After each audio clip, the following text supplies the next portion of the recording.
Today, I'll be showing you how to put a revolving logo like this on your video, especially for online meetings in OBS.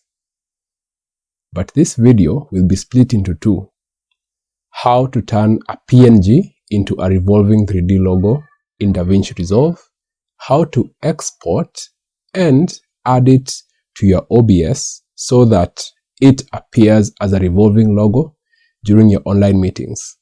Diving into Vinci Resolve, the first thing that you should do is to put in your PNG logo and ensure that it has a transparent background. So in this case, I dragged my logo tool and brought it into the Vinci Resolve.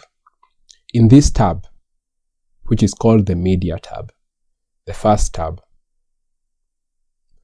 After that, you go to the third tab, which is called the Edit tab, and you should see your logo, PNG logo here, and you can drag it onto the timeline. You may adjust the size. In case it shows black background, like the entire background is black, that is okay, because that's how Vinci Resolve usually shows transparent backgrounds. Because when you come to the Fusion page and click on it, it should show that it's transparent, of which you can see. In Media Out, these edges are transparent. Now, you can jump into the Fusion. The Fusion looks like a magic wand, and click on it. Then once you come here, let me disable that, you'll see this Media In and Media Out. What we should be able to do is to add a few 3D tools for it now to start spinning. To do that, we are going to separate these two. And as you can see, there is no Media Out because we have delinked the Media In from the Media Out. After that, you'll come and look for an image plane and link the two, and link the Media In with the media plane. Once you click on it and select one of the windows, you should be able to see your logo in 3D space, like that. Should be able to see your logo in 3D space. There it is.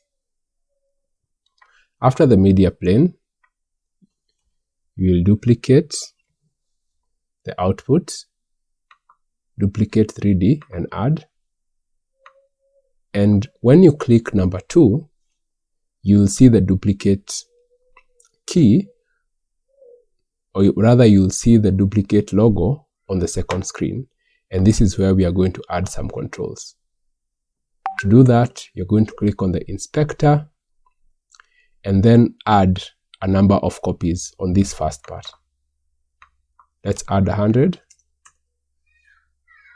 Once you add the 100 copies, you should see that there are several copies of the logo that are visible from there, but now they are all together.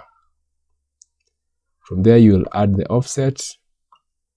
0.001 seems to work.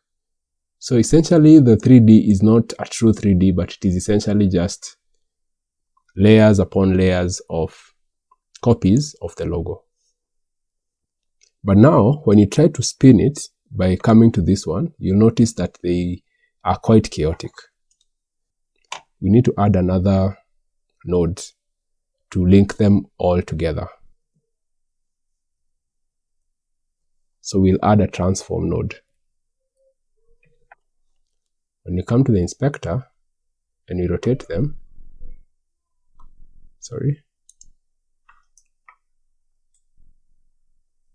you have to put it on the screen, so we'll click screen number 2 and you rotate them, you'll see that they are all rotating together. It is here in the transform node that we add the rotation, just like you have seen. To do that, you come to this keyframes option up here, click on it, and you should be able to see the entire timeline, and then you'll come to the first part. You put the playhead at the first part. You put a keyframe by clicking here on the left, and then come to the last part and put another value. Ensure that it is a high value, say like for example 890, and once we play it, you'll see that it's now spinning. We're almost done with all this work. After that, we will add a merge node. Ensure that it's a merge 3D node. The reason why we are adding a merge node is so that we can be able to link it now to the media out. And that is going to combine all this work that we've been able to do up to here. When you come to the merge node, and then we add a renderer. The render will translate what we have merged into something that can be displayed quite well. But in the render, we are going to change this software renderer to an OpenGL renderer so that it's able to render faster. So rendering is that process of translating what has been designed into now the actual motion.